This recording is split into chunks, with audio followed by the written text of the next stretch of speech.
En 9 après Jésus-Christ, forêt de Teutobourg, Germanie, pluie torrentielle, l'air sent la mort.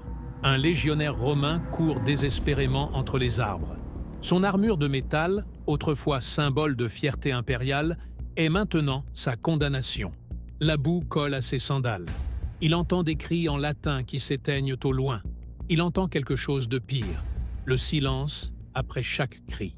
Derrière lui, des ombres germaines se déplacent dans le brouillard de la forêt comme des fantômes affamés. Ce ne sont pas des soldats, ce sont des chasseurs. Et lui est la proie. Une lance traverse son dos. Il tombe à genoux dans la boue. La dernière chose qu'il voit avant de mourir est l'aigle doré de sa légion, l'étendard sacré de Rome, traîné dans la boue germaine comme un morceau de ferraille sans valeur. Ce n'était pas une bataille, c'était un massacre. En seulement 3 jours, 20 000 soldats romains, les troupes les plus disciplinées et les plus meurtrières du monde antique, ont été systématiquement anéantis dans cette forêt maudite. 3 légions d'élite, la 17e, la 18e et la 19e, ont disparu à jamais des registres militaires de Rome. Comment cela a-t-il été possible? La réponse porte un nom, Arminius, un homme en qui Rome avait aveuglément confiance. Un prince germain éduqué dans la capitale de l'Empire, citoyen romain, commandant de troupes auxiliaires, conseiller personnel du général Publius Quintilius Varus. Un allié parfait, du moins le croyait-il, car Arminius était bien plus. C'était un stratège brillant, un leader charismatique, et surtout, c'était un traître magistral qui avait passé des mois à préparer l'embuscade la plus parfaite de l'histoire militaire antique. Varus n'a jamais rien soupçonné. Il a fait confiance à chaque parole d'Arminius. Il a suivi chaque conseil. Quand Arminius lui a suggéré de dévier de la route sûre pour étouffer une rébellion tribale inventée, Varus a obéi sans hésiter. Il a ordonné à ses 3 légions de s'enfoncer en territoire inconnu, vers le cœur obscur de la forêt de Teutobourg, vers leur tombeau. Ce qui s'est passé durant ces 3 jours d'horreur n'était pas seulement une défaite militaire. C'était un traumatisme qui a ébranlé les fondations de l'Empire romain.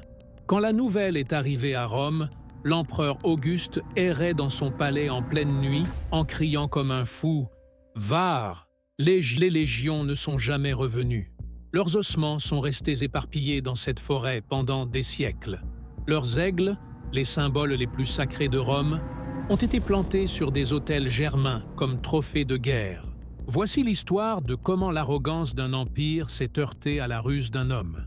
C'est l'histoire de la trahison la plus calculée de l'Antiquité. C'est la chronique de 3 jours pendant lesquels le mot « invincible » a cessé de s'appliquer à Rome. Si les histoires où la stratégie vaincre la force brute vous fascinent, ou un plan parfait détruit une armée imparable, abonnez-vous maintenant à Les Documentaires et activez les notifications. Car ce que vous allez voir changera votre compréhension des batailles, des trahisons et des chutes d'empires. Préparez-vous à entrer dans la forêt de Teutobourg. Préparez-vous au massacre. Pour comprendre l'ampleur de ce qui s'est passé dans la forêt de Teutobourg, nous devons d'abord comprendre contre qui Arminius s'est battu. Ce n'était pas un royaume quelconque, c'était l'Empire romain à son apogée absolu.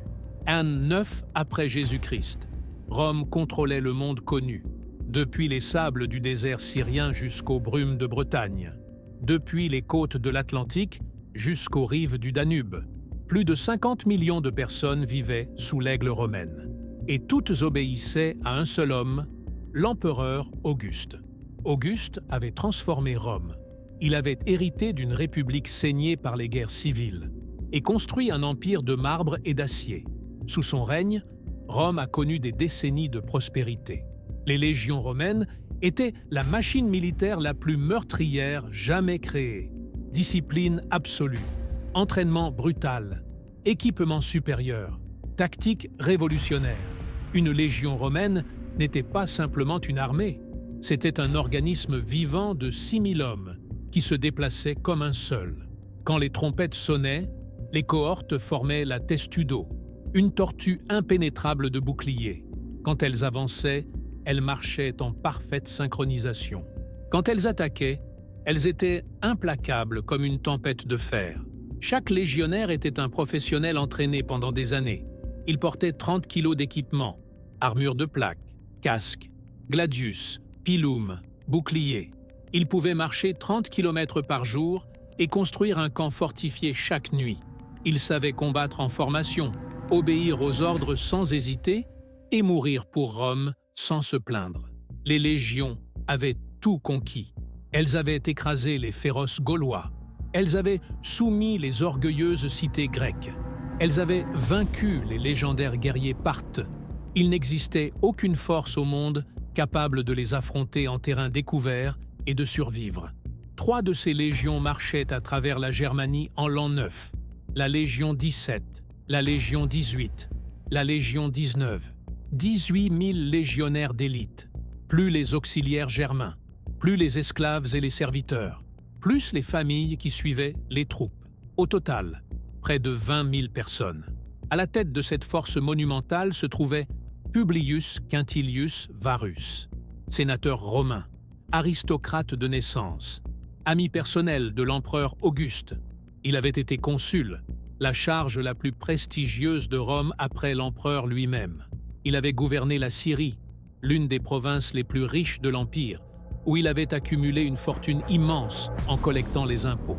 Maintenant, Auguste lui avait confié une nouvelle mission, gouverner la Germanie, transformer ces terres sauvages en une province romaine civilisée, pacifier les tribus barbares, construire des cités, établir les lois romaines, collecter les impôts. En d'autres termes, convertir la Germanie en une autre Gaule. Varus était l'homme parfait pour cette tâche. Du moins, le pensait Auguste. Car Varus avait un défaut fatal. Ce n'était pas un soldat, c'était un administrateur, un politicien, un collecteur d'impôts. Il avait passé sa carrière dans les palais et les sénats, pas sur les champs de bataille. Il ne comprenait rien à la guerre. Il ne comprenait rien aux tactiques militaires. Il ne comprenait pas les ennemis auxquels il faisait face. Mais surtout, Varus était arrogant. Il considérait les Germains comme des barbares inférieurs qui devaient être reconnaissants de la civilisation romaine. Il croyait que sa présence comme gouverneur suffisait pour qu'ils se soumettent. Il pensait que les légions sous son commandement étaient invincibles, simplement parce qu'elles étaient romaines. Il traitait la Germanie comme si c'était déjà une province conquise. Il imposait de lourds tributs. Il appliquait des lois romaines strictes. Il punissait durement toute résistance. Il exécutait les chefs tribaux qui se plaignaient.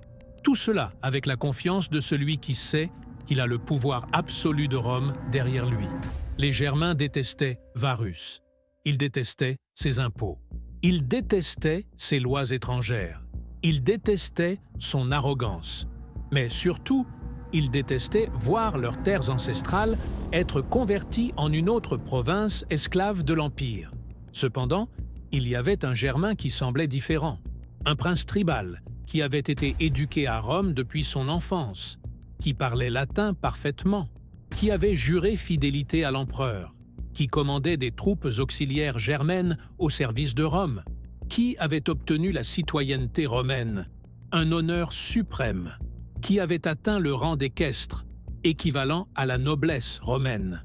Cet homme était Arminius, et Varus lui faisait entièrement confiance. Arminius mangeait à la table de Varus.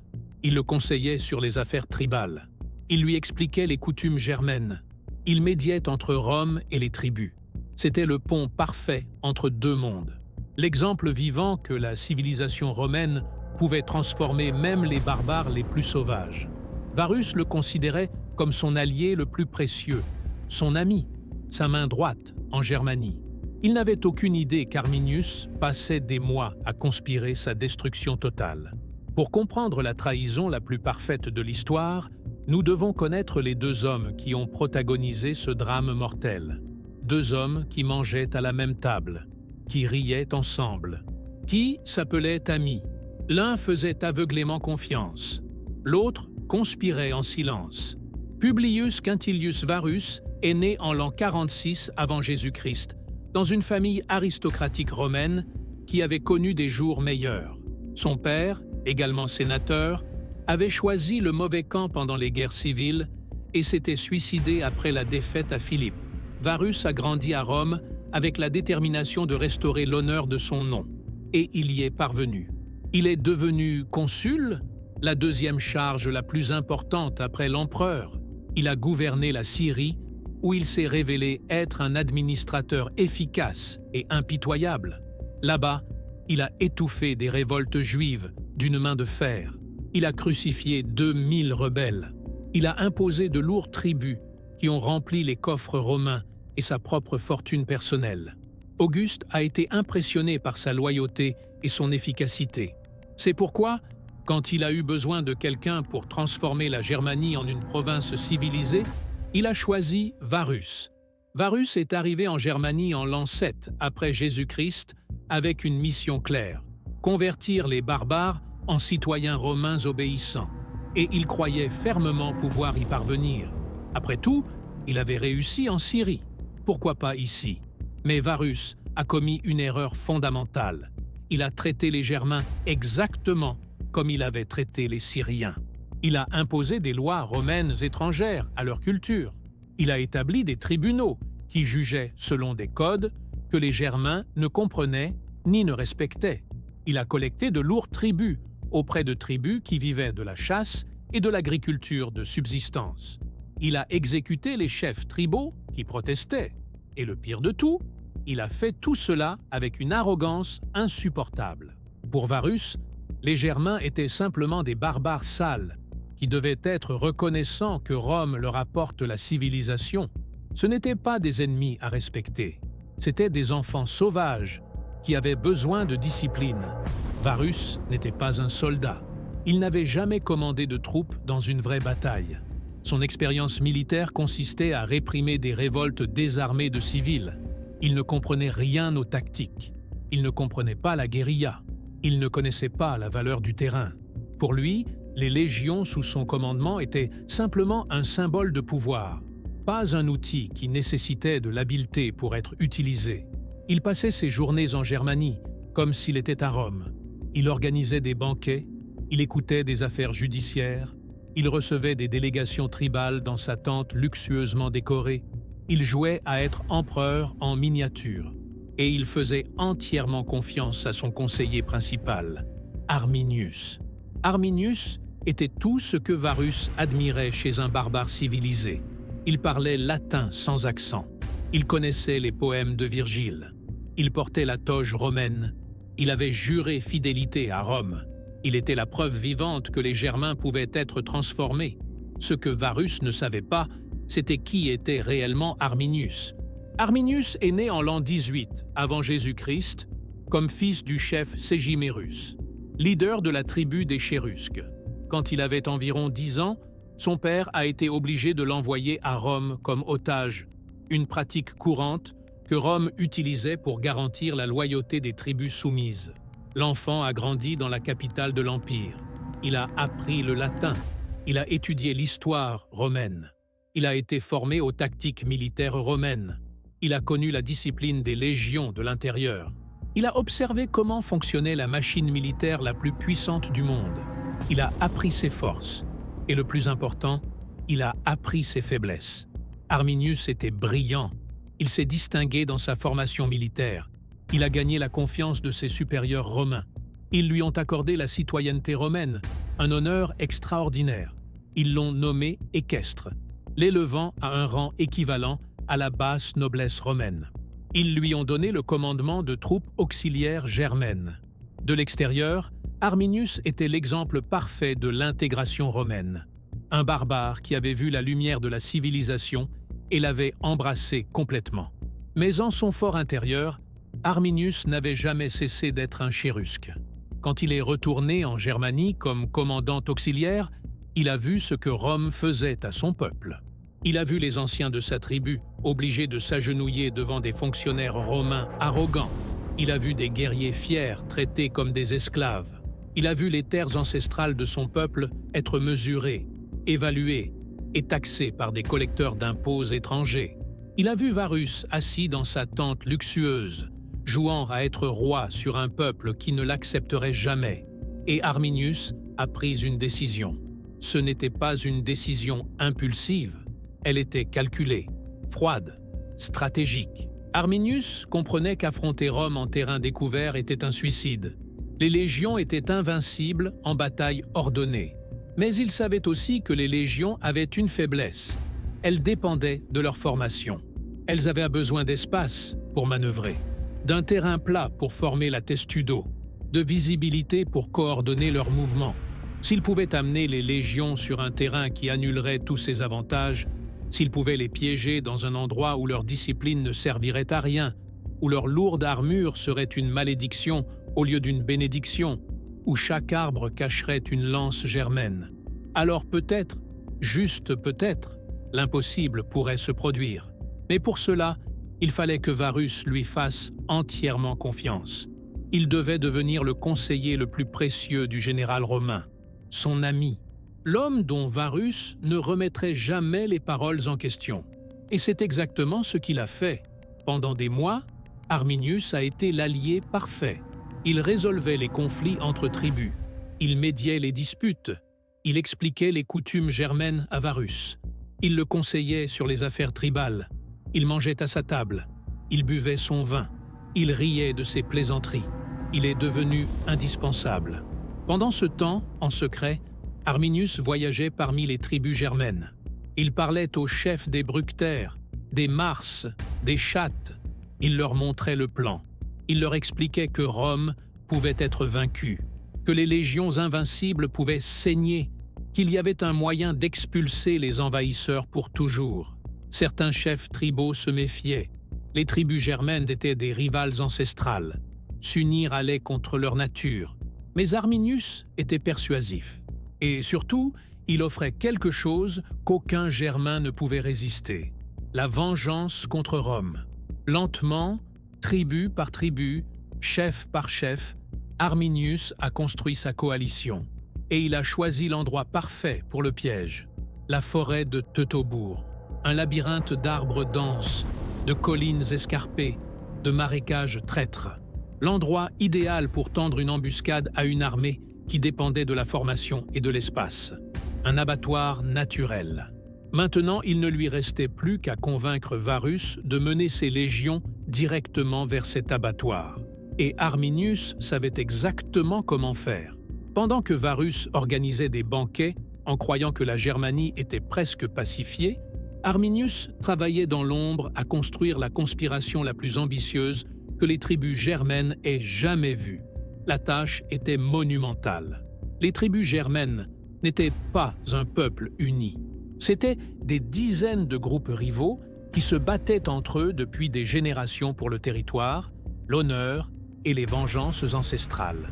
Les Chérusques détestaient les chattes. Les Marses se méfiaient des bructères. Les unir était comme essayer de mélanger l'eau et l'huile. Mais Arminius avait quelque chose qu'aucun chef germain n'avait jamais eu auparavant, la connaissance de l'ennemi de l'intérieur. Arminius avait servi dans les légions romaines. Il connaissait leurs forces et, plus importante encore, il connaissait leurs faiblesses. Il savait que les légions dépendaient totalement de leur formation. En terrain découvert, avec de l'espace pour manœuvrer, elles étaient imbattables. Mais sur un terrain irrégulier, où elles ne pouvaient pas former la testudo, où les boucliers s'accrochaient aux branches et où les lourdes armures s'enfonçaient dans la boue, les légions devenaient des cibles lentes et maladroites. Ils savaient aussi autre chose.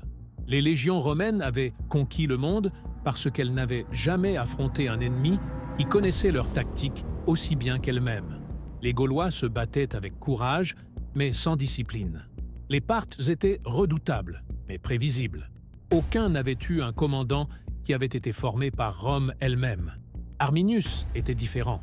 Il savait exactement comment pensaient les généraux romains. Il connaissait leur protocole de marche, leur formation standard, leur réponse tactique à différentes menaces. Il pouvait anticiper chaque mouvement parce qu'il l'avait étudié pendant des années. Et maintenant, il allait utiliser cette connaissance pour les détruire. La première étape était de forger l'alliance tribale. Arminius a voyagé en secret parmi les établissements germains. Il a rendu visite au chef des Chérusques, sa propre tribu, puis aux bructères, ensuite aux Marses. Il s'est même approché des Chattes, ennemis traditionnels des Chérusques. Son message était simple mais puissant. Rome ne s'arrêterait pas avant d'avoir réduit tous les Germains en esclavage. Varus était en train de convertir leurs terres libres en une autre province tributaire. Leurs enfants grandiraient en parlant latin au lieu de leurs langues ancestrales. Leurs forêts sacrées seraient abattues pour construire des cités romaines. Leurs dieux seraient remplacés par les dieux romains. Mais il y avait une alternative. Si les tribus s'unissaient, si elles mettaient de côté leurs rivalités ancestrales pour une seule fois, elles pourraient expulser les Romains pour toujours. Pas en bataille ouverte, où les légions étaient invincibles, mais dans une embuscade parfaitement exécutée, où les avantages romains se transformeraient en désavantages mortels. Certains chefs tribaux ont refusé. Ils ne faisaient pas confiance à Arminius. Ils soupçonnaient qu'il était un espion romain envoyé pour identifier les rebelles. D'autres ne croyaient tout simplement pas que Rome pouvait être vaincue. Les légions avaient conquis tout le monde connu. Que pouvaient faire des barbares contre cela? Mais Arminius était persuasif. Il rappelait aux chefs les humiliations subies sous Varus, les lourds tributs qui appauvrissèrent leur peuple, les exécutions arbitraires, l'arrogance insupportable des officiers romains qui traitaient les guerriers germains comme des esclaves. Et surtout, il offrait un plan concret.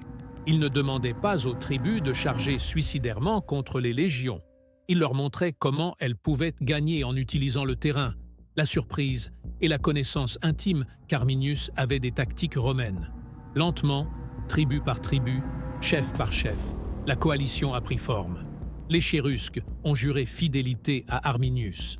Les Bructères se sont joints, les Marses aussi. Même certains Chattes ont accepté de participer, bien qu'avec des réserves. Ce n'était pas une alliance basée sur l'amour mutuel, c'était une alliance basée sur la haine partagée envers Rome. Pendant qu'il construisait sa coalition, Arminius sélectionnait aussi l'endroit parfait pour l'embuscade. Il avait besoin d'un terrain qui annulerait complètement les avantages romains. Un endroit où les légions ne pourraient pas former leur ligne de bataille, où leur discipline ne servirait à rien, où chaque pas serait un piège mortel. La forêt de Teutobourg était parfaite. C'était un labyrinthe de forêts denses où les arbres poussaient si serrés qu'ils bloquaient la lumière du soleil. Des collines escarpées qui rendaient impossible le maintien d'une formation ordonnée. Des ravins traîtres où un faux pas signifiait la mort. Des marécages cachés qui engloutissaient hommes et chevaux. Et le plus important, le terrain qu'Arminius et ses guerriers connaissaient comme leur poche, mais que les Romains n'avaient jamais exploré. Arminius a visité l'endroit à plusieurs reprises pendant des mois. Il a étudié chaque sentier, chaque clairière, chaque colline. Il a identifié les points parfaits pour une embuscade. Les endroits où la colonne romaine serait forcée de s'étirer en une ligne mince et vulnérable. Les positions élevées d'où ces guerriers pourraient lancer des javelots sur les Romains sans être atteints. Mais la préparation la plus ingénieuse fut la construction de fortifications cachées. En plusieurs points le long de la route qu'ils prévoyaient que les Romains suivent, les guerriers germains ont construit des murs de terre et des palissades. C'étaient des barrières défensives qui forceraient les légions à s'arrêter, à se concentrer en un seul point, devenant des cibles faciles. Ces fortifications ont été construites des mois à l'avance, puis camouflées avec des branches et de la végétation. Quand le moment viendrait, elles apparaîtraient, comme par magie, bloquant le chemin romain et créant des points d'étranglement parfaits pour le massacre. Arminius a aussi entraîné ses guerriers à de nouvelles tactiques. Les Germains se battaient traditionnellement avec des charges frontales chaotiques, criant des défis et cherchant la gloire personnelle. Mais Arminius leur a enseigné la discipline. Il leur a montré comment attaquer en vagues coordonnées, comment se retirer et attaquer à nouveau, comment utiliser le terrain pour apparaître et disparaître comme des fantômes, comment concentrer leurs attaques sur les points les plus faibles de la colonne romaine. Les guerriers germains se sont entraînés pendant des mois en secret. Ils ont appris à se déplacer silencieusement dans la forêt, à lancer des javelots avec une précision mortelle depuis des positions élevées, à identifier et attaquer les officiers romains qui portaient des panaches distinctifs sur leurs casques. Tout était prêt. La coalition tribale était prête. Le terrain était sélectionné. Les fortifications étaient construites. Les guerriers étaient entraînés. Il ne manquait qu'une chose: convaincre Varus de mener ses 3 légions directement vers le piège. Et Arminius avait l'appât parfait. Il inventerait une rébellion tribale sur un territoire distant, une révolte qui nécessitait une intervention immédiate. Il suggérerait à Varus un raccourci à travers la forêt de Teutobourg pour arriver plus vite. Varus, faisant aveuglément confiance à son conseiller germain favori, accepterait sans hésiter. C'était le plan parfait. Des mois de préparation méticuleuse. Une coalition impossible de tribus rivales unies pour la première fois. Un terrain choisi, avec une précision chirurgicale. Et un général romain si arrogant qu'il ne soupçonnerait jamais que son ami le plus fiable était son pire ennemi. Le piège était prêt. Il ne restait plus qu'à ce que la proie y marche. Septembre de l'an 9 après Jésus-Christ. Le camp d'été des légions romaines près de la rivière Vézère. Varus reçoit des nouvelles alarmantes. Arminius entre dans la tente du général avec une expression inquiète. Il informe d'une rébellion des Bructères sur un territoire au nord-ouest. Une tribu qui était censée avoir été pacifiée attaquait des établissements romains. La situation nécessitait une intervention immédiate avant que la rébellion ne s'étende à d'autres tribus. Varus écoute attentivement. Il demande des détails. Arminius répond avec une précision répétée pendant des mois.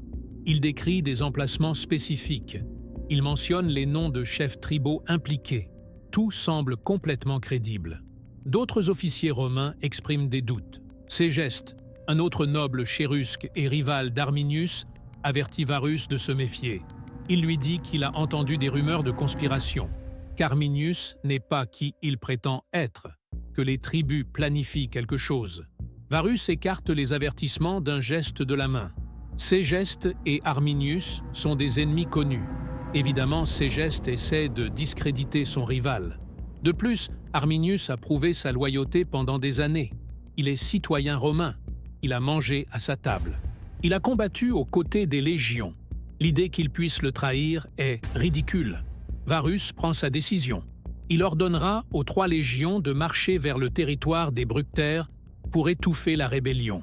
C'est tard dans la saison de campagne, presque octobre, mais la situation ne peut pas attendre. Arminius fait alors sa suggestion critique. Il existe un raccourci à travers la forêt de Teutobourg qui fera économiser des jours de marche. Le chemin habituel par la route romaine établie prendrait trop de temps.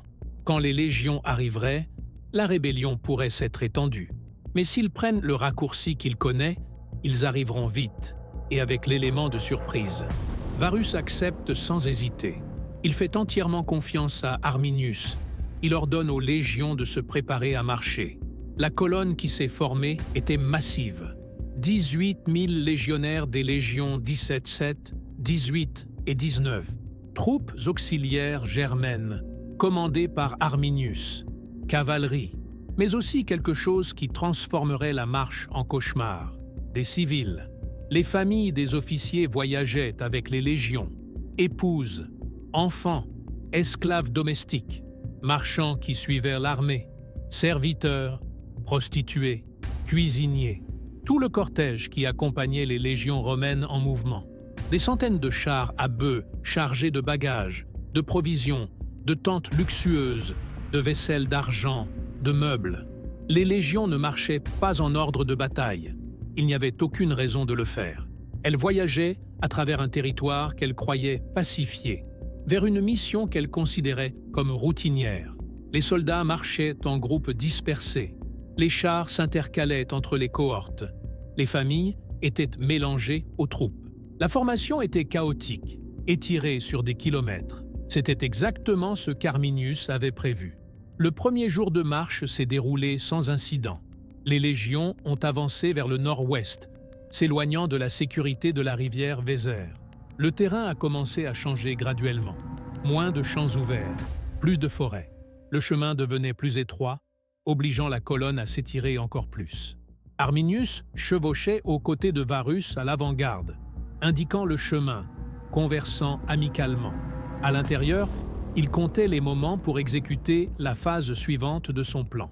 Au deuxième jour, Arminius a annoncé qu'il devait prendre de l'avance avec ses troupes auxiliaires germaines.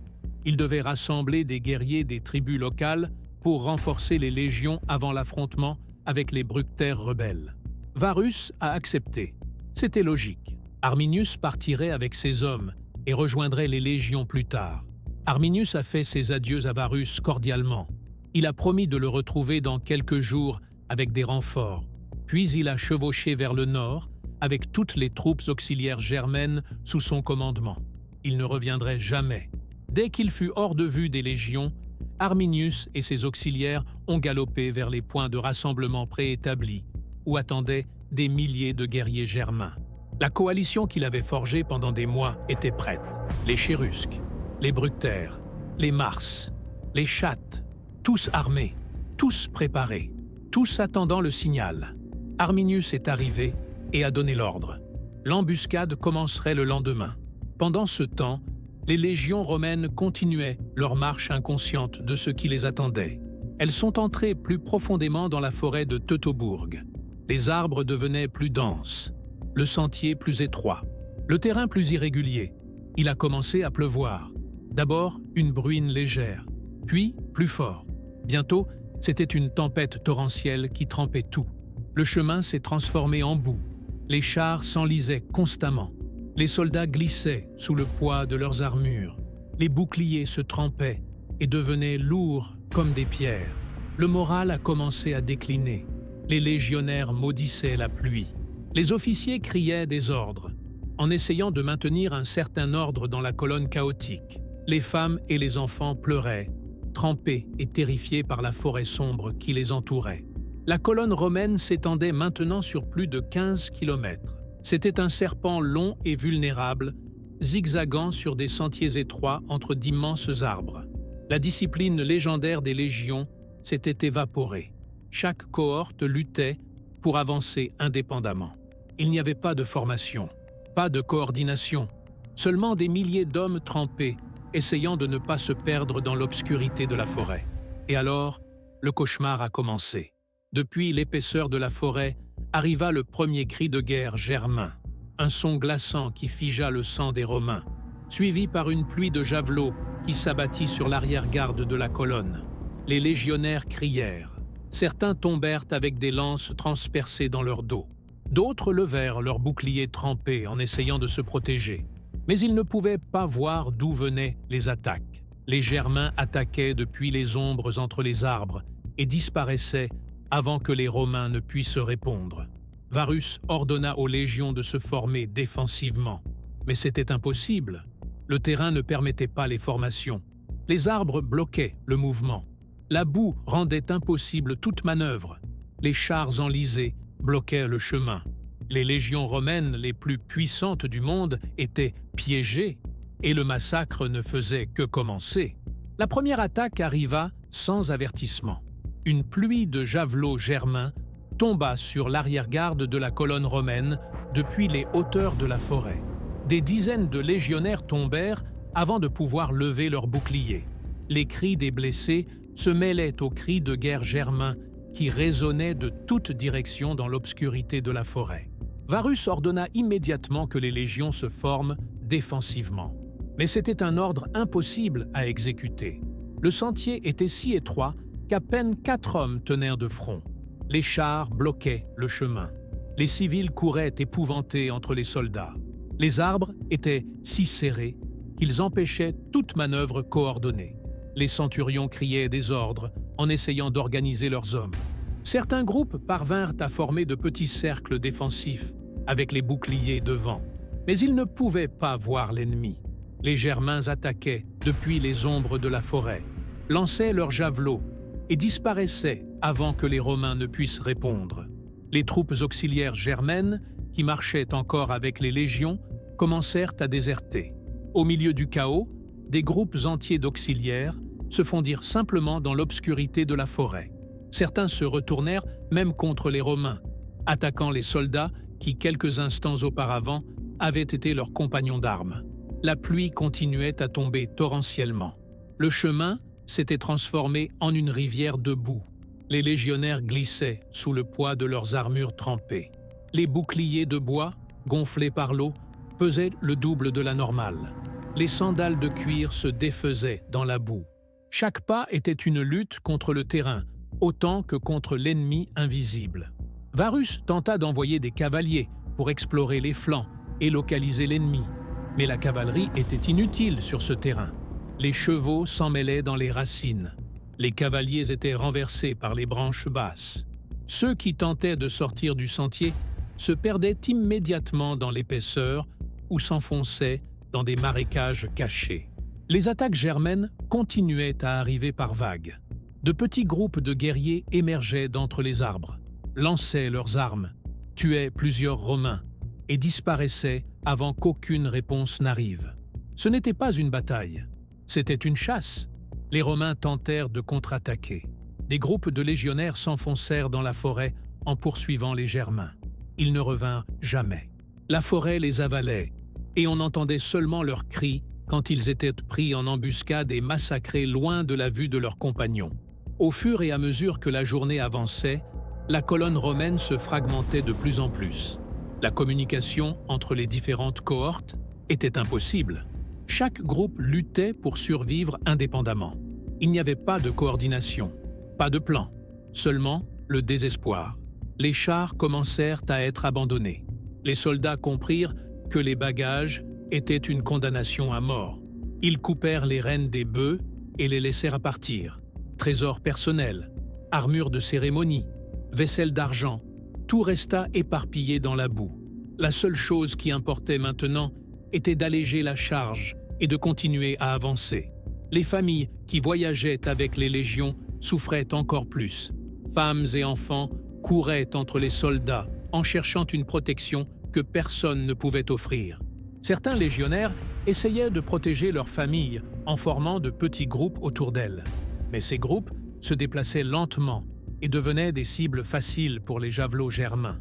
Varus comprit finalement l'ampleur du désastre. Il n'y avait pas de rébellion des Bructères. Il n'y en avait jamais eu. Tout avait été un piège élaboré. Et Arminius, son conseiller de confiance, son ami, était celui qui l'avait orchestré. Les officiers survivants se réunirent autour de Varus. Certains suggéraient d'abandonner tout et de courir vers le Rhin. D'autres proposaient de former un camp fortifié et d'envoyer des messagers demandant des renforts. Mais les deux options étaient également désespérées. Varus prit la seule décision possible. Il ordonna aux légions de continuer à avancer et d'essayer de sortir de la forêt le plus vite possible. Peut-être, juste peut-être, s'ils atteignaient un terrain découvert, ils pourraient former une bataille appropriée et avoir une chance. Mais Arminius avait prévu cela. Plus loin sur le sentier, ces guerriers avaient construit des barrières. Des murs de terre et de troncs abattus bloquaient le chemin en plusieurs points. Les Romains devraient s'arrêter, dégager les obstacles, et pendant qu'ils le feraient, ils resteraient complètement exposés. Quand l'avant-garde romaine arriva à la première barricade, une pluie mortelle de projectiles s'abattit sur eux depuis les hauteurs. Les légionnaires tombaient par dizaines. Ceux qui tentaient d'escalader le mur étaient repoussés ou transpercés par des lances. Après 1 heure de lutte désespérée, les Romains parvinrent finalement à briser la barricade. Mais de l'autre côté, ils ne trouvèrent pas de soulagement. Seulement plus de forêts, plus de sentiers étroits et plus de Germains qui attendaient. Alors que tombait le soir du premier jour, les Romains parvinrent à établir un camp défensif improvisé. Les légionnaires travaillèrent épuisés à construire un mur de terre et de pieux comme ils avaient été formés. Mais le camp était chaotique. Il était surpeuplé de civils terrifiés. Les provisions manquaient, car les chars avaient été abandonnés. Les blessés gémissaient sans recevoir de soins médicaux appropriés, car les chirurgiens de campagne et leurs instruments s'étaient aussi perdus. La pluie ne cessait pas. Les feux de camp pouvaient à peine être maintenus allumés. Les soldats se blottissaient trempés, affamés, terrifiés. Beaucoup avaient perdu leurs boucliers dans la lutte. D'autres avaient perdu leurs casques. Les épées étaient ébréchées, les armures cabossées. Le moral était détruit. C'étaient des légionnaires vétérans qui avaient conquis la Gaule. qui avait marché triomphalement à travers la Germanie pendant des années. Ils n'avaient jamais vécu quelque chose comme ça. Ils n'avaient jamais été chassés comme des animaux. Ils n'avaient jamais ressenti la vraie peur. Pendant toute la nuit, les Germains attaquèrent le camp par vagues. Ils ne tentaient pas de briser les défenses. Ils lançaient seulement des projectiles par-dessus les murailles, gardant les Romains éveillés, terrifiés, épuisés. Les cris de guerre germains résonnaient depuis l'obscurité de la forêt environnante. Certains légionnaires tentèrent de fuir pendant la nuit. Ils préféraient tenter leur chance dans la forêt sombre, plutôt que d'attendre le massacre du lendemain. Aucun ne survécut. Leurs cris, quand ils étaient capturés par les Germains, maintenaient éveillé le reste du camp. Varus resta dans sa tente en essayant de formuler un plan. Mais il n'y avait pas de plan possible. Ils étaient piégés sur le pire terrain imaginable, affrontant un ennemi qui connaissait chaque arbre, chaque colline, chaque marécage. Un ennemi commandé par quelqu'un qui connaissait toutes les tactiques romaines, parce que Rome elle-même les lui avait enseignées. Quand l'aube du deuxième jour se leva, les légionnaires survivants regardèrent les corps de leurs compagnons tombés pendant la nuit. Ils savaient qu'ils affronteraient un autre jour d'enfer, et beaucoup comprirent qu'ils ne reverraient jamais le Rhin. L'aube du deuxième jour n'apporta pas d'espoir. Elle révéla seulement l'ampleur du désastre. Les légionnaires regardaient les corps de leurs compagnons éparpillés autour du camp improvisé. Ils comptaient les visages qui manquaient, les centurions qui étaient tombés, les cohortes qui avaient été décimées en seulement un jour. Varus réunit ses officiers survivants. Le plan était simple parce qu'il n'y avait pas d'alternative. Ils devaient continuer à se déplacer vers l'ouest, essayer de sortir de la forêt maudite et atteindre le Rhin. Rester signifiait mourir lentement. Revenir était impossible parce que les Germains contrôlaient tout le territoire derrière eux. La colonne romaine se mit en marche à l'aube. Mais ce n'était plus une armée. C'était une masse désorganisée d'hommes terrifiés se traînant dans la boue. La discipline légendaire des légions avait disparu. Les soldats marchaient tête basse, trempés, épuisés. Beaucoup avaient jeté leurs boucliers pendant la nuit parce que le poids était insupportable. D'autres avaient abandonné leurs armures complètes, ne conservant que le gladius. La pluie continuait à tomber sans pitié. Le sentier était maintenant une rivière de boue liquide où les hommes s'enfonçaient jusqu'aux genoux. Chaque pas nécessitait un effort surhumain. Les blessés qui ne pouvaient pas marcher étaient abandonnés là où ils tombaient. Leurs supplications poursuivaient la colonne tandis qu'elle s'éloignait. Les attaques germaines commencèrent dès que les légions sortirent du camp. Mais maintenant, elles étaient plus agressives. Les guerriers d'Arminius avaient goûté au sang romain et en voulaient un plus. Ils attaquaient en groupes plus grands, s'approchant davantage, se retirant plus lentement. Ils voyaient que la peur avait remplacé le courage dans les cœurs romains. Un groupe de légionnaires tenta de former la Testudo, la légendaire formation de tortues qui avait conquis le monde. Ils levèrent leurs boucliers, créant un toit défensif impénétrable. Mais les Germains n'attaquèrent pas de front.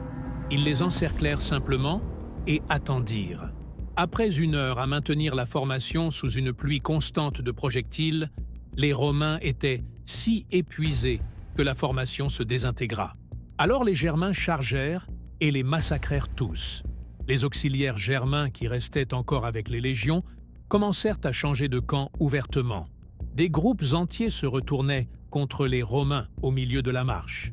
Un centurion fut assassiné par le guerrier germain qui marchait à ses côtés. La paranoïa se répandit dans la colonne. Les Romains ne savaient plus en qui avoir confiance. Au milieu de la matinée, l'avant-garde arriva à une autre barricade construite par les Germains. Elle était plus grande que celle du jour précédent. Un mur solide de terre et de troncs qui bloquait complètement le sentier. Derrière le mur, des centaines de guerriers germains attendaient avec des lances et des haches. Varus ordonna un assaut direct. Il n'y avait pas d'option pour contourner l'obstacle parce que le terrain des deux côtés était infranchissable. Les légionnaires avancèrent sous une pluie dévastatrice de javelots. Des dizaines tombèrent avant d'atteindre le mur. Ceux qui arrivèrent tentèrent de l'escalader, mais furent repoussés ou transpercés. L'assaut échoua, et le suivant, et le suivant. Chaque tentative coûtait des dizaines de vies. les corps romains s'empilaient devant le mur germain. Le sang se mélangeait à la boue, créant une pâte rougeâtre et glissante. Finalement, après 4 heures de lutte désespérée, un groupe de légionnaires parvint à briser une section du mur. La colonne romaine se précipita à travers la brèche comme de l'eau à travers une fissure. Mais la victoire était illusoire. De l'autre côté du mur, le sentier se divisait en plusieurs chemins étroits qui serpentaient entre des collines escarpées. La colonne se fragmenta. Différentes cohortes prirent différents sentiers. La communication entre les groupes se perdit complètement. Maintenant, il n'était même plus une colonne. C'étaient des groupes isolés, errant perdus dans un labyrinthe mortel. Les Germains exploitèrent cette fragmentation brutalement. Ils attaquaient un groupe, le détruisaient et passaient au suivant. Les légionnaires pouvaient entendre les cris de leurs compagnons massacrés sur des sentiers parallèles, mais ne pouvaient rien faire pour aider. Certains officiers romains tentèrent de se rendre. Ils levèrent leurs mains désarmées et crièrent dans la langue germaine qu'ils se rendaient. Les guerriers d'Arminius les tuèrent quand même. Il n'y aurait pas de prisonniers, pas de pitié. Ce n'était pas une guerre pour le territoire ou les tribus. C'était une guerre d'extermination. Pendant l'après-midi du 2e jour, des groupes désespérés de légionnaires tentèrent de fuir le sentier principal en s'enfonçant dans la forêt. Ils cherchaient à se cacher jusqu'à ce que le massacre passe, puis essayaient d'atteindre le Rhin par leurs propres moyens. Aucun n'y parvint. La forêt était pleine de guerriers germains qui connaissaient chaque arbre. Les fugitifs étaient chassés comme des animaux et exécutés là où on les trouvait. Les familles qui survivaient encore souffraient d'horreurs indescriptibles. Les femmes voyaient leurs maris mourir. Les enfants pleuraient, accrochés aux cadavres de leurs pères. Certains civils suppliaient les légionnaires de les tuer rapidement avant qu'ils ne tombent entre les mains des Germains. Certains légionnaires le faisaient. C'était une miséricorde terrible. Quand tomba le soir du 2e jour, les survivants romains tentèrent d'établir un autre camp défensif. Mais ils étaient beaucoup moins nombreux que la nuit précédente. Peut-être 10 000 hommes survivaient des près de 20 000 qui étaient entrés dans la forêt. Les pertes en seulement 2 jours étaient catastrophiques. Le camp de la 2e nuit était pathétique. Les murailles étaient basses et mal construites parce que les hommes étaient trop épuisés pour travailler correctement. Il n'y avait pas de provisions, pas de nourriture, pas de bandages pour les blessés. Les légionnaires s'asseyaient dans la boue trempée, tremblant de froid, attendant l'aube que beaucoup savaient qu'ils ne verraient jamais. Varus réunit ses tribuns survivants. Certains suggérèrent de se disperser, que chaque homme tente de se sauver par ses propres moyens. D'autres proposèrent de se rendre formellement et de négocier des conditions. Varus rejeta les 2 idées. Il s'accrochait encore à un fil d'espoir. S'il parvenait à survivre un jour de plus, peut-être atteindrait-il un terrain découvert. Mais dans son cœur, Varus connaissait la vérité. Il avait mené 3 légions à la mort. Il avait fait confiance aux mauvais hommes. Il avait ignoré tous les avertissements. Et maintenant, des milliers de soldats romains mourraient pour ces erreurs. Pendant la nuit du 2e jour, les attaques germaines ne cessèrent pas. Les cris de guerre résonnaient depuis l'obscurité.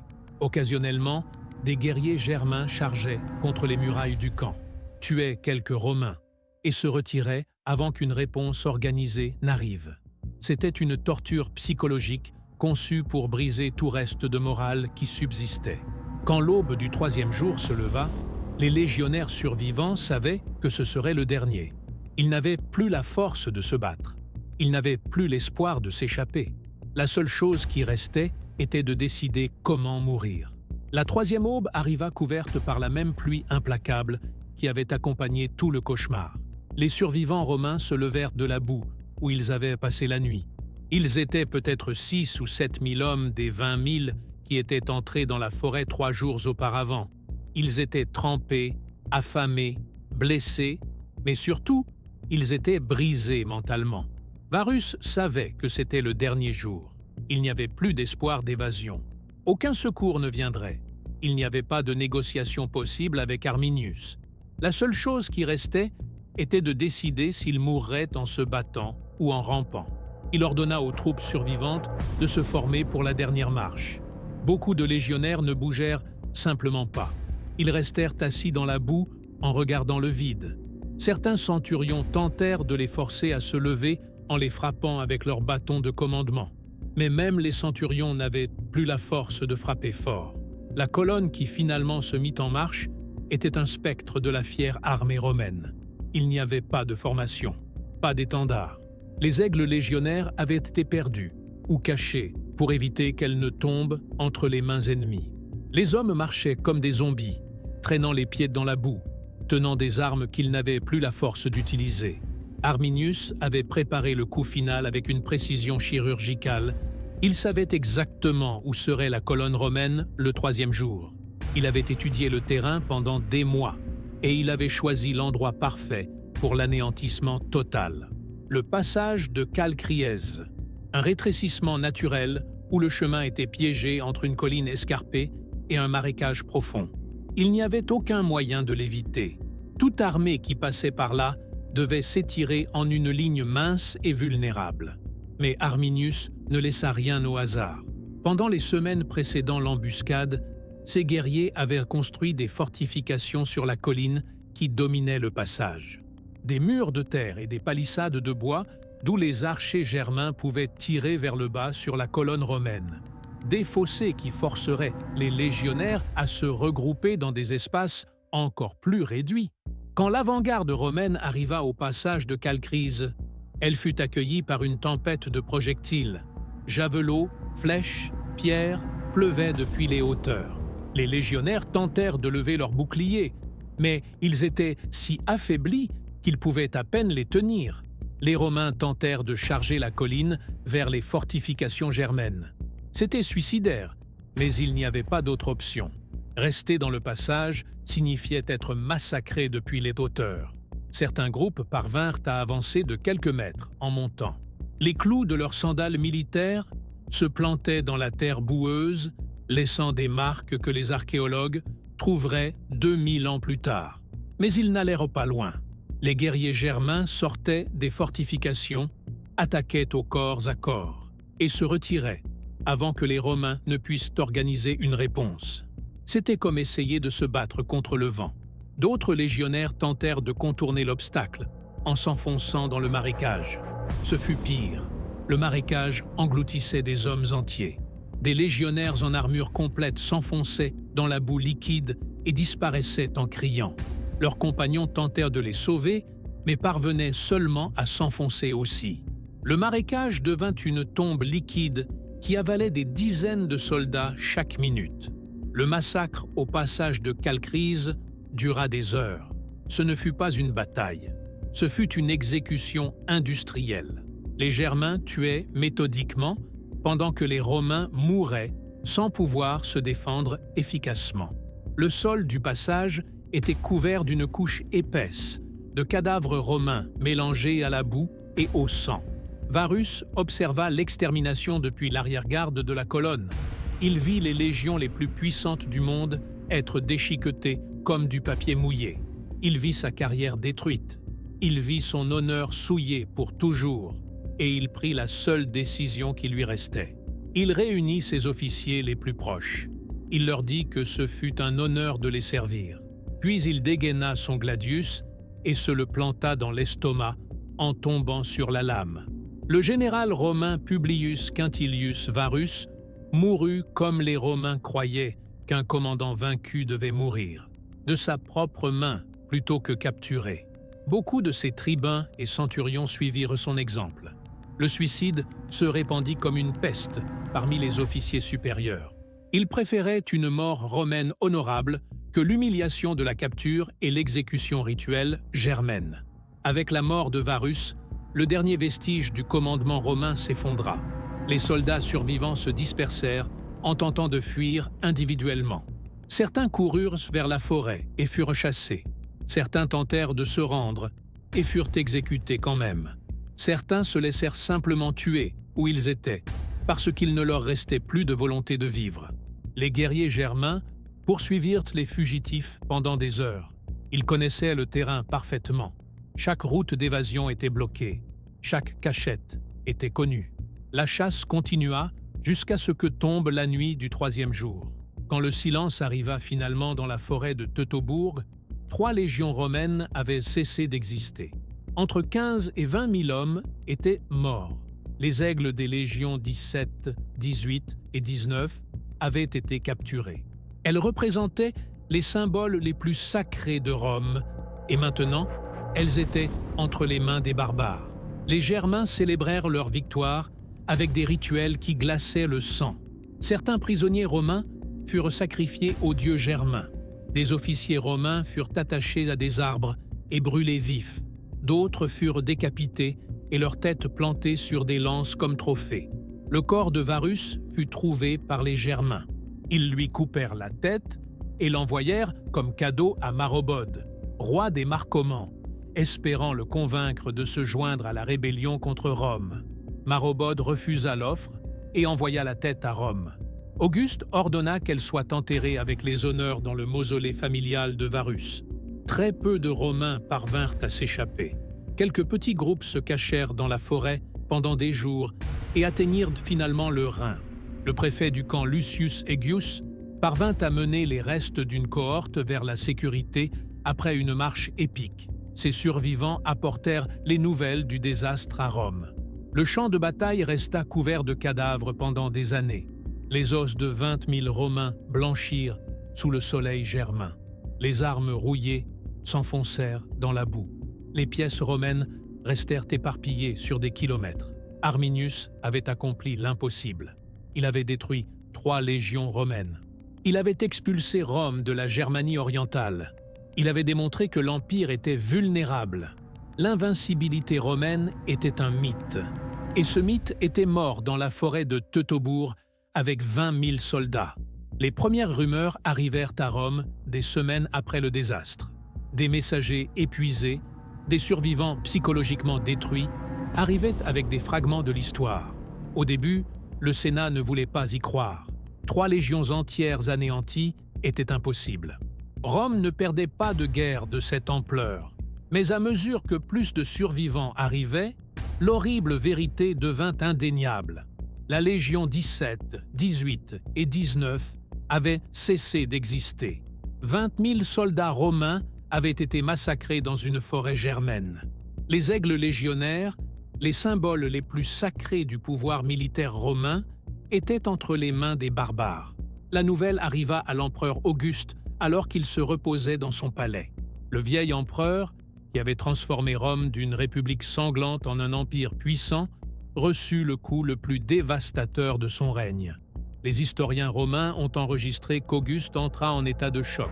Pendant des mois après le désastre, l'empereur errait dans les couloirs de son palais en pleine nuit en criant comme un fou.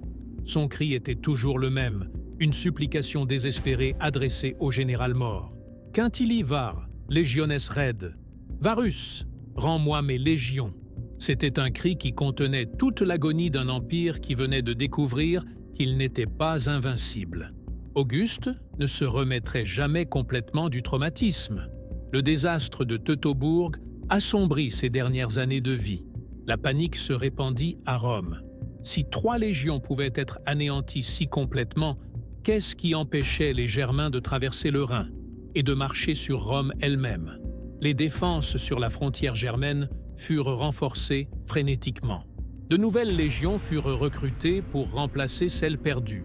Mais Auguste prit une décision qui révéla à quel point le traumatisme était profond. Il ordonna que les numéros des légions 17, 18 et 19 ne soient jamais réutilisés. Ces légions étaient mortes pour toujours. Leurs numéros disparurent de l'ordre de bataille romain comme si elles n'avaient jamais existé. C'était une sentence sans précédent. Rome avait perdu des légions auparavant, mais elle les avait toujours reconstruites sous le même numéro. C'était différent. Le désastre de Teutobourg était si honteux, si traumatisant, que Rome préférait effacer toute mémoire de ces légions. Le Sénat romain tenta de cacher l'ampleur du désastre à la plèbe. Des versions minimisées furent présentées. De petites victoires sur d'autres frontières furent mises en avant pour détourner l'attention. Mais les rumeurs circulaient. Les gens savaient que quelque chose de terrible s'était passé en Germanie. Auguste prit aussi une autre décision historique. Il abandonna définitivement le plan de conquérir la Germanie au-delà du Rhin.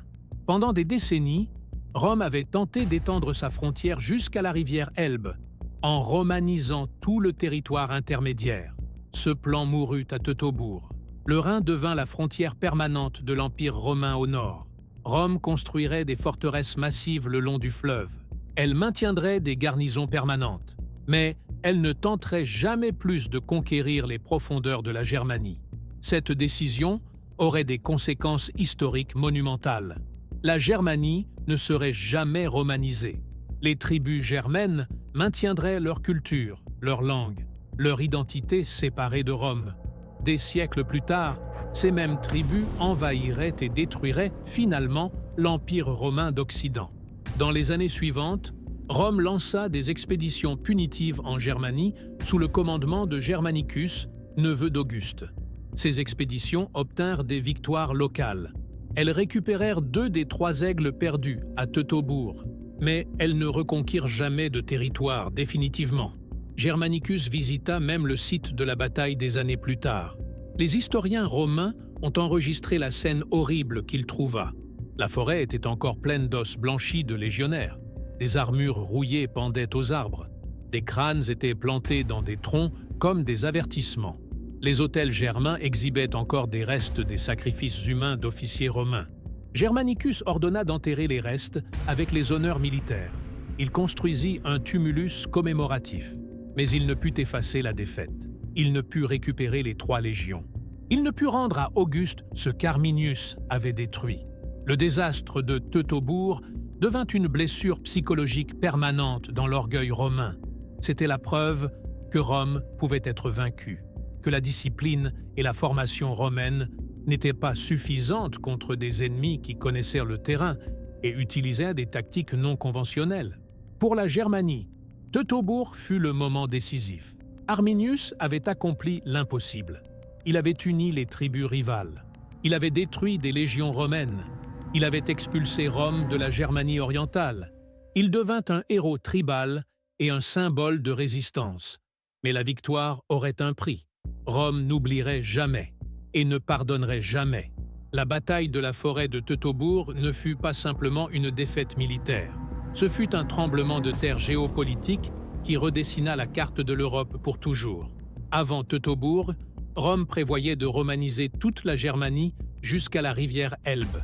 Auguste imaginait des cités romaines, là où il y avait des villages germains, des routes pavées traversant des forêts sauvages, des bains publics, des amphithéâtres, des lois romaines, le latin remplaçant les langues germaniques. En bref, Rome voulait convertir la Germanie en une autre Gaule. Arminius détruisit ce rêve en 3 jours.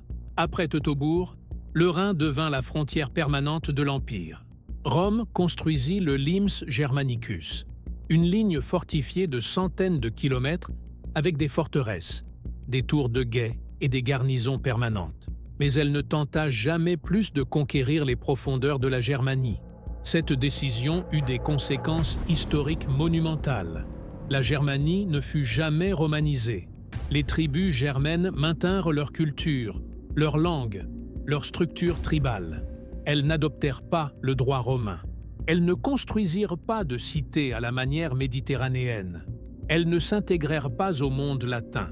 Des siècles plus tard, ces mêmes tribus germaines qui avaient résisté à la romanisation envahiraient et détruiraient l'Empire romain d'Occident. Les Wisigoths saccagèrent Rome en 410. Les Vandales le firent en 455. Les Ostrogoths déposèrent le dernier empereur romain d'Occident en 476. Si Varus avait vaincu Arminius à Teutobourg, si la Germanie avait été complètement romanisée, l'histoire de l'Europe aurait été radicalement différente. Peut-être l'Empire romain aurait survécu, peut-être toute l'Europe aurait parlé des langues dérivées du latin, peut-être la division culturelle entre l'Europe latine et l'Europe germanique n'aurait jamais existé. Mais Varus ne vainquit pas Arminius, et l'Europe se divisa en 2 mondes culturels qui restent distincts jusqu'à aujourd'hui. Pour Arminius, personnellement, la victoire fut douce amère. Il devint le héros des tribus germaines, l'homme qui avait vaincu Rome, le libérateur de la Germanie. Mais les tribus ne formèrent jamais une nation unie sous son leadership. Les vieilles rivalités tribales ressurgirent après la victoire. Les Chérusques recommencèrent à se battre contre les Chattes, les Mars contre les Bructères. La coalition qu'Arminius avait forgée avec tant d'efforts se désintégra dès que disparut la menace romaine commune. Pire encore, certains Germains le considéraient trop ambitieux. Ils soupçonnaient qu'il voulait devenir roi de toutes les tribus, quelque chose que les Germains rejetaient viscéralement. La liberté tribale signifiait qu'aucun homme ne pouvait commander sur tous. En l'an 21 après Jésus-Christ, seulement 12 ans après sa victoire épique, Arminius fut assassiné par des membres de sa propre tribu. Il avait 37 ans. Il mourut victime des mêmes divisions tribales qu'il avait temporairement surmontées pour vaincre Rome. L'historien romain Tacite écrivit sur Arminius des décennies plus tard. Bien qu'il fût ennemi de Rome, Tacite le décrivit avec respect presque admiratif. Il l'appela « libérateur de la Germanie ». Il reconnut qu'il avait défié Rome à son apogée et avait gagné. Pendant des siècles, Arminius fut oublié en dehors de la Germanie. Mais au XIXe siècle, les nationalistes allemands le redécouvrirent. Ils le transformèrent en Hermann le Germain, symbole de la résistance allemande contre les envahisseurs étrangers. Ils construisirent un monument massif en son honneur près du site de la bataille. Le site de la bataille lui-même resta inconnu pendant presque 2000 ans. Les historiens débattaient où exactement avait eu lieu le massacre. Certains suggéraient un emplacement, d'autres un autre. Finalement, en 1987, un officier britannique à la retraite qui utilisait un détecteur de métaux dans un champ près de Calcris découvrit des pièces romaines. Les fouilles révélèrent des milliers d'artefacts, des armures romaines, des armes, des os humains, des preuves de fortification germaine. C'était le champ de bataille perdu de Teutobourg. Aujourd'hui, Teutobourg continue à être étudié dans les académies militaires, comme exemple classique de comment la stratégie peut vaincre une force supérieure, de comment la connaissance du terrain peut annuler des avantages technologiques, de comment l'arrogance et la confiance aveugle peuvent détruire même l'armée la plus puissante du monde. La bataille nous rappelle qu'aucun empire n'est vraiment invincible, que la victoire dépend de plus que des simples nombres et de l'équipement, et que la trahison parfaitement exécutée peut changer le cours de l'histoire. En seulement 3 jours, sous la pluie torrentielle d'une forêt germaine, l'Empire romain perdit quelque chose de plus précieux que 20 000 soldats. Il perdit son aura d'invincibilité. L'histoire de Teutobourg nous enseigne des vérités inconfortables sur le pouvoir. Elle nous montre que la force brute ne garantit pas la victoire, que la meilleure formation du monde ne sert à rien contre des ennemis qui connaissent le terrain intimement, que la discipline légendaire peut se désintégrer quand la peur remplace le courage. Mais surtout, Teutobourg nous enseigne sur la trahison. La plus efficace n'est pas celle qui vient d'ennemis évidents, c'est celle qui vient de qui vous suspectez le moins, de qui mange à votre table, de qui connaît vos secrets, de qui vous appelez ami. Varus faisait entièrement confiance à Arminius. Il le considérait comme le barbare civilisé parfait, la preuve que Rome pouvait transformer tout peuple. Il n'imagina jamais que cet homme même l'étudiait, apprenait ses faiblesses, planifiait sa destruction avec la patience de moi. La question éternelle demeure. Arminius était-il un traître ou un libérateur? Pour Rome, évidemment, c'était un traître. Il avait juré fidélité à l'empereur. Il avait accepté la citoyenneté romaine.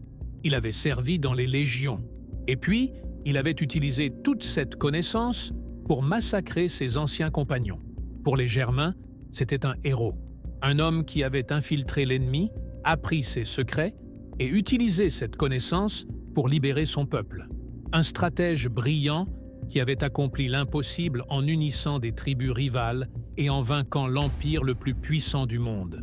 L'histoire n'offre pas de réponse simple. Arminius était les deux, traître pour les uns, héros pour les autres. Comme tous les hommes qui changent le monde, il était complexe, contradictoire, impossible à réduire à des étiquettes simples. Ce qui est indéniable, c'est son héritage. Arminius changea le cours de l'histoire européenne.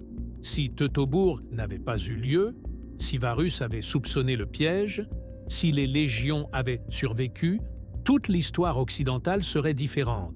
La Germanie aurait été romanisée. L'Europe aurait été culturellement unifiée sous Rome. Les langues germaniques auraient peut-être disparu, remplacées par des dialectes du latin.